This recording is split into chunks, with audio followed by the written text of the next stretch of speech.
Bismillahirrahmanirrahim. Assalamualaikum warahmatullahi wabarakatuh.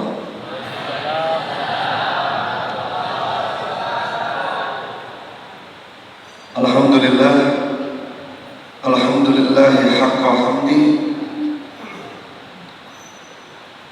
Nahmaduhu wa nasta'inuhu wa nastaghfiruh. Wa na'udzu billahi min shururi anfusina wa min sayyiati a'malina. Man yahdihillahu fala mudilla lahu wa man yudlil fala hadiya lahu. Asyhadu an la ilaha illallah al-malikul haqqul mubin wa asyhadu anna Muhammadan abduhu wa rasuluh al-mab'uts rahmatan lil alamin. Allahumma shalli wa sallim wa barik ala Muhammad wa ala alihi wa ashabihi ajmain. Yang saya hormati pimpinan Madrasah Bapak Haji Darwin beserta seluruh wakil dewan guru pengajar dari Mansatu PD, yang saya hormati Bapak Tengku Haji Badrudin, wakil komite madrasah, dan juga perwakilan dari kantor Kementerian Agama, pengurus utama wanita Kementerian Agama, dan yang paling khusus adik-adik sekalian yang hadir pagi hari ini. Saya mohon izin pada Allah SWT sedang akan serangnya, dan saya izin di awal-awal pada oleh mudah-mudahan di waktu yang singkat ini ada manfaat yang jadi menambah spirit kita bersama, insya Allah. Sebuah kebahagiaan buat saya diundang pagi hari ini, dan ada energi yang lain memang ketika saya berbicara di hadapan adik-adik generasi muda. Kalau saya menyebutnya yang diharapkan lahir, adik-adik sekalian, di negeri kita ini bukan cuma sekedar generasi yang cerdas dari Allah, bukan cuma sekedar generasi yang kuat, tapi yang diharapkan lahir adalah generasi cahaya, generasi berkah. Dan mudah-mudahan mimpi menjadi salah satu titik lahirnya cahaya. Coba saya mendengar suara takbirnya. Takbir. Allah. Teman-teman, sebagaimana yang kita sudah tahu, negeri kita itu lagi dapat anugerah dari Allah. Ada yang tahu apa anugerahnya? Anugerah yang lagi Allah kasih saat ini di negeri kita sering disebut dengan istilah bonus demografi. Ada yang pernah dengar? Apa itu bonus demografi? Ada yang tahu? Ada yang tahu? Bonus demografi itu kondisi satu negeri di mana jumlah masyarakat produktifnya, masyarakat usia mudanya lebih banyak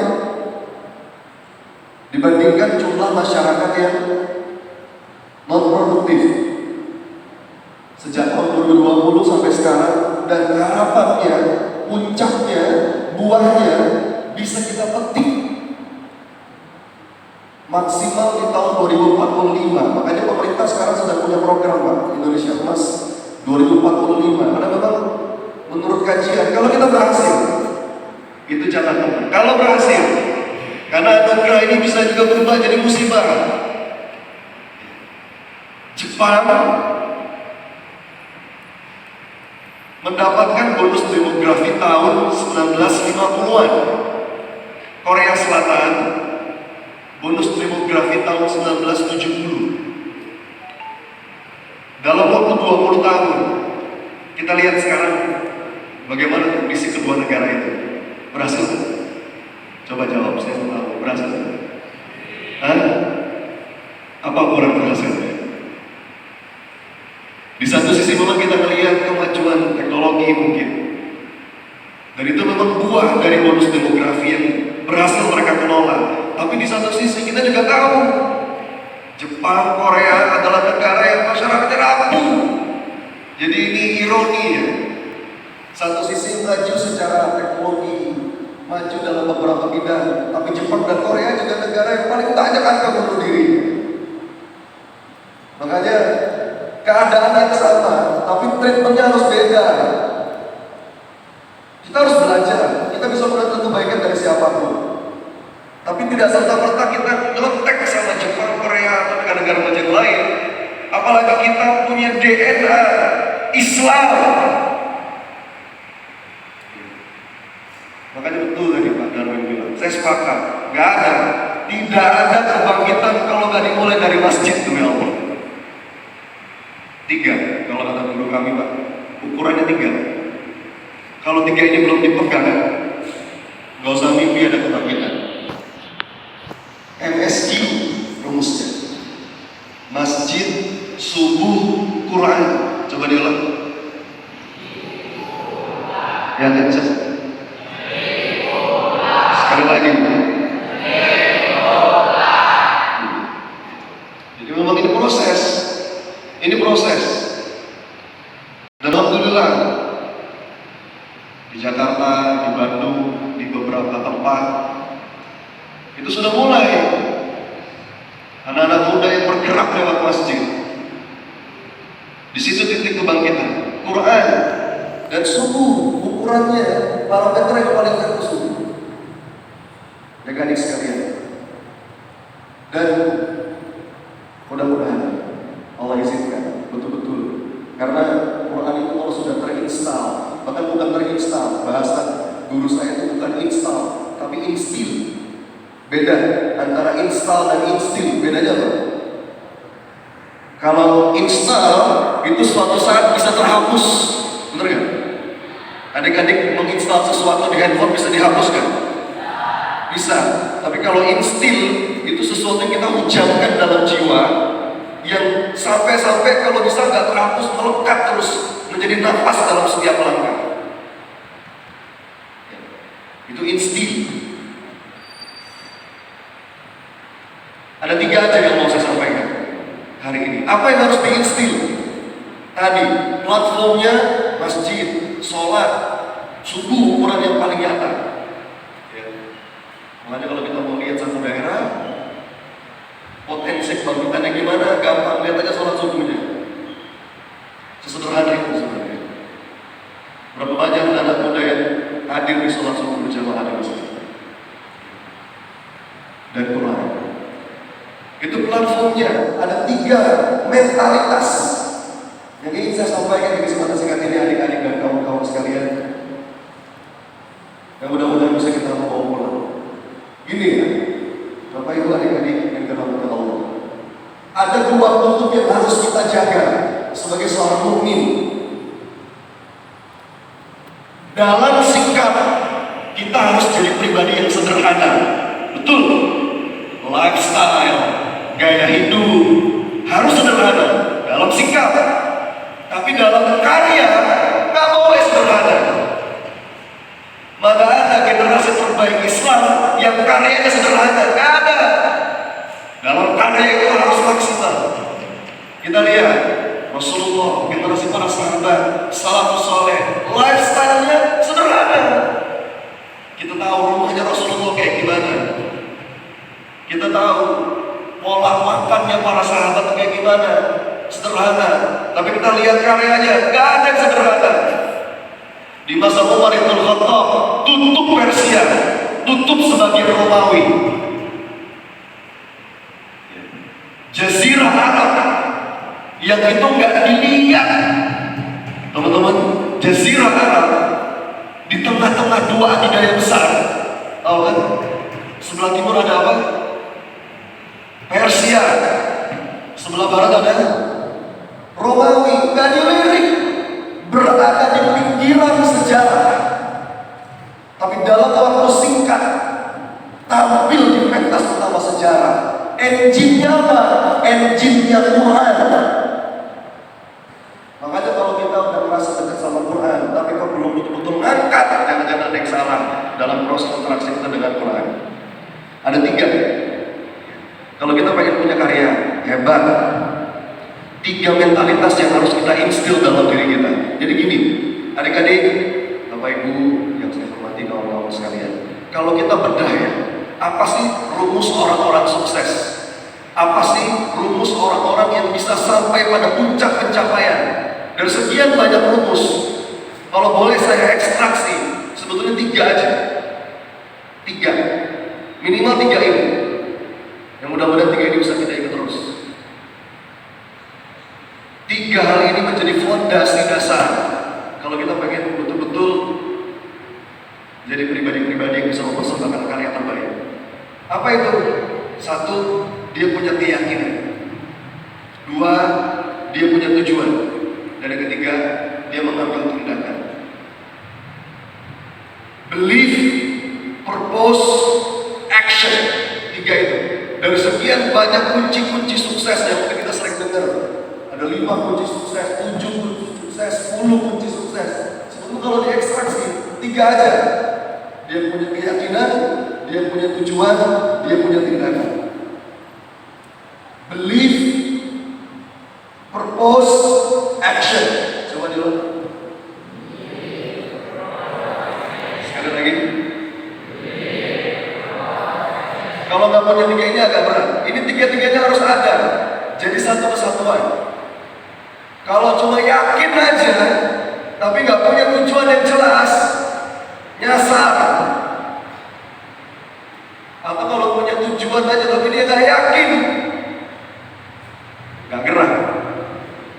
Dia punya keyakinan, dia punya tujuan, tapi dia nggak mengambil tindakan, omong kosong. Coba kita bahas singkat satu-satu ya. Yang pertama keyakinan seperti apa Ustaz? Yang harus kita coba instill dari mulai sekarang. Karena kalau ngomongin yakin, kalau yakin sekedar yakin, Fir'aun yakin nggak? Coba saya mau nanya adik-adik, Fir'aun yakin nggak? Abu Jahal yakin nggak?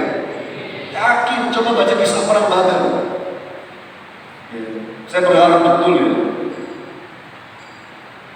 Porsi bahasan sirah Nabi di madrasah ini udah mulai agak diperbanyak. Karena dari sejarah itu kita menemukan spirit. Kalau kita baca sejarah, Abu Jahal tuh yakin banget. Jadi hati-hati, bukan yakin sekedar yakin, beda. Orang beriman tuh yakinnya beda. Bedanya apa? Kalau warisan Abu Jahal, yakinnya itu bertumpu pada kekuatan diri. Fir'aun itu yakinnya bertumpu pada kekuatan diri. Makanya sampai bablas dan mengatakan Anta rabbukumul a'la. Jadi percaya diri itu hati-hati. Kita harus percaya diri, tapi kalau bisa dudukannya harus pas, landasannya iman. Percaya diri beda-beda tipis sama arogan. Kalau kita salah tempat di hati, bedanya apa?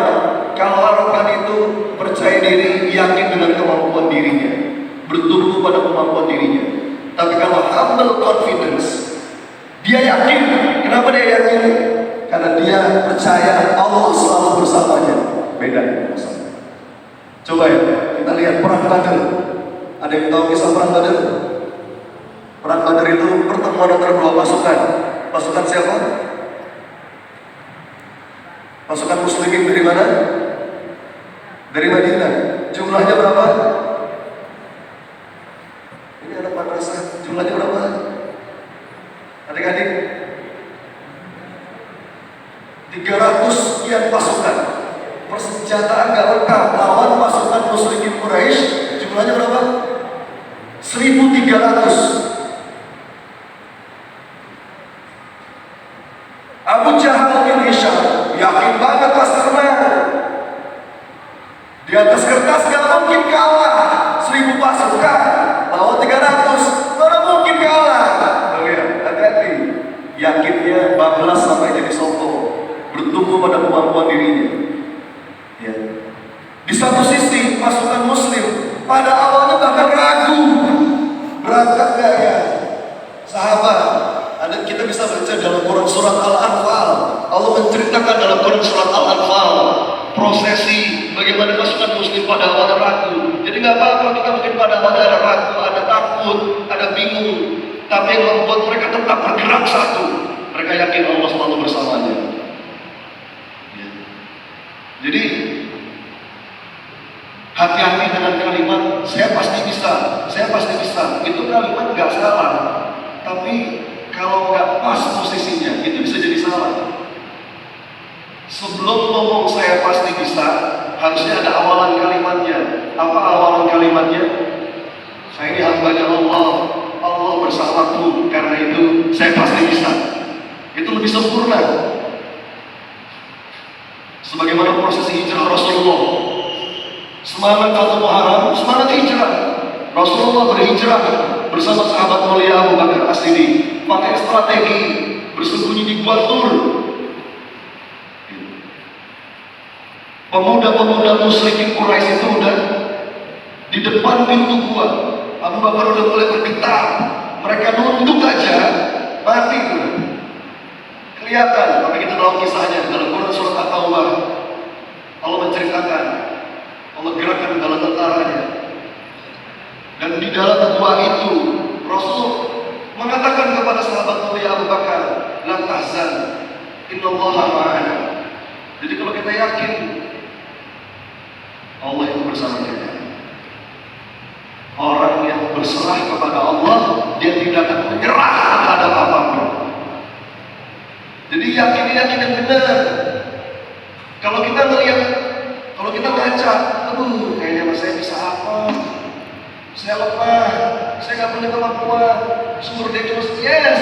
Kalau kita ngaca ke diri kayak gitu akhirnya pesimis. Tapi kalau kita yakin ada Allah, maha luas rahmatnya Allah, berubah jadi humble confidence. Makanya ada satu doa nih Pak, satu doa yang saya senang banget doa ini. Saya setiap kali habis sholat, insya Allah nggak pernah lupa baca doa ini. Doa ini indah banget. Diajarin sama Rasulullah. Doa ini begini. Allahumma illam akun ahlan an ablugha rahmatuka fa inna rahmatuka ahlun an tablughani li'annaha wasi'at li kulli syai'in ya arhamar rahim. Apa artinya? Kira-kira begini, ya Allah, rasa-rasanya aku ini gak pantas untuk bisa meraih rahmatmu, gak pantas. Amal-amalku masih ala kadarnya. Ya. Dibilang aku juga gak pinter, dibilang bisa juga masih ragu-ragu. Tapi ya Allah, aku yakin rahmatmu akan selalu bisa menggapai. Jadi bukan bertumpu pada amal, justru gak boleh kita bertumpu pada amal. Tumpuan kita itu yakin rahmatnya Allah Maha Luas dan Allah selalu bersama kita. Itu yang pertama, yakin, believe. Apa yang pertama? Coba sebut, apa yang pertama? Believe.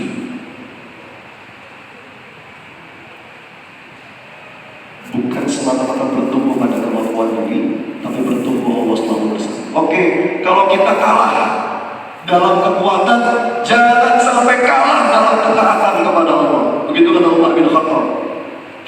Umar bin Khattab itu Bapak Ibu, kalau pengen berangkat perang, pasukannya dikumpulin, terus ngomong kayak gini, wahai pasukan muslimin, yang membuat kalian menang itu bukan karena jumlah kalian banyak, yang membuat kalian menang bukan karena kalian kuat, tapi yang membuat kalian menang karena Allah bersama kalian dan Allah menolong kalian. Ya, nggak ada pesimis dalam orang-orang yang beriman. Kita harus punya mental tuh. Jangan punya mental inferior. Yakin, believe, because Allah. Yang kedua tujuan. Tujuan apa yang harus kita punya? Beda. Abu Jahal punya tujuan, Firaun punya tujuan, pasukan Muslim di perang Badar juga punya tujuan. Bedanya apa? Abu Jahal tujuannya ingin mengagumkan manusia, pengen dipuji sama manusia. Coba baca di kitab Sirah Nabawiyah. Ketika Abu Jahal berangkat ke medan Badar, beliau berpidato. Apa pidatonya? Kita akan menghabisi pasukan Muhammad. Setelah kita menghabisi mereka, kita akan berdiam diri di Badar 3 hari. Kita party, kita minum arak, kita dengarkan nyanyian para biduan. Biarkan semua bangsa Arab mendengar kisah tentang kita. Tujuannya itu pengen dipuji sama manusia. Jangan sampai kita punya tujuan besar, tapi cuma ingin memukau manusia. Abu Jahal, pasukan Muslim kan, tujuannya pengen campur sama Allah, pengen menegakkan kalimat Allah,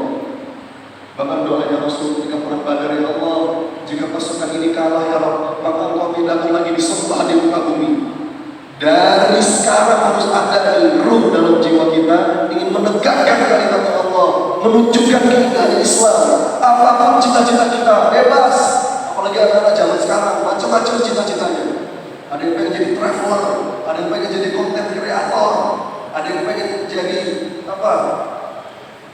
Influencer, it's okay. Tapi pastikan kita gunakan peran itu untuk menunjukkan keindahan Islam. Ruh dakwah itu gak boleh hilang dari diri kita. Apalagi satu TV dari Aceh, dari Selawi Mekah. Ruh dakwah harus tetap terinstal dalam diri kita. Tujuannya lillah. Orang kalau tujuannya lillah, gak mudah capek, gak mudah capek.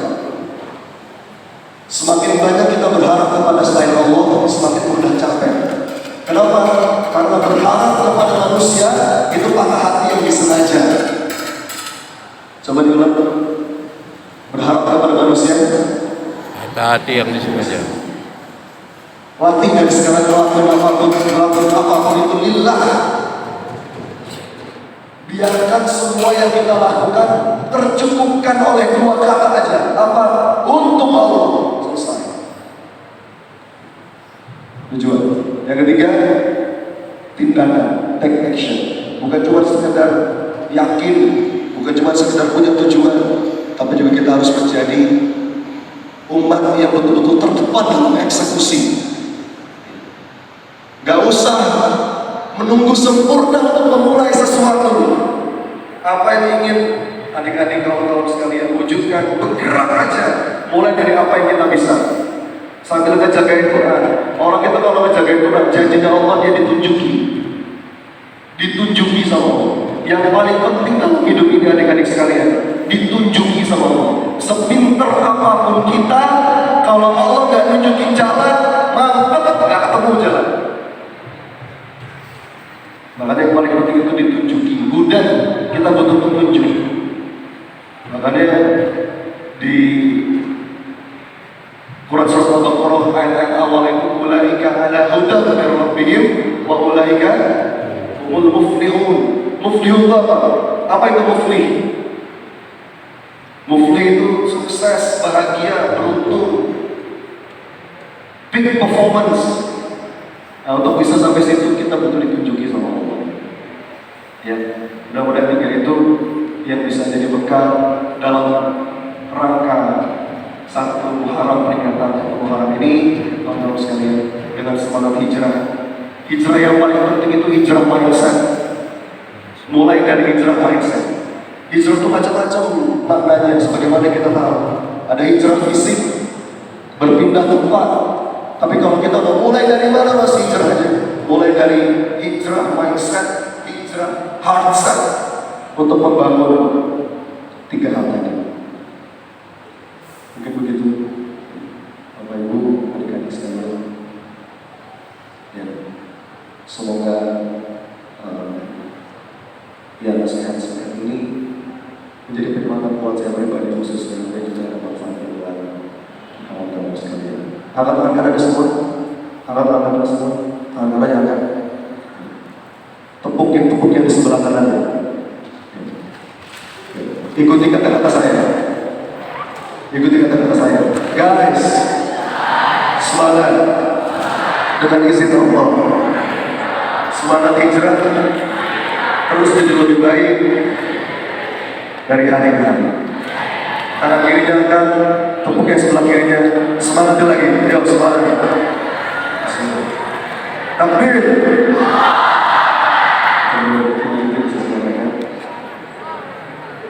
Saya kembalikan kepada pembawa acara. Doa ya, oke baik. Saya diminta untuk dengan doa.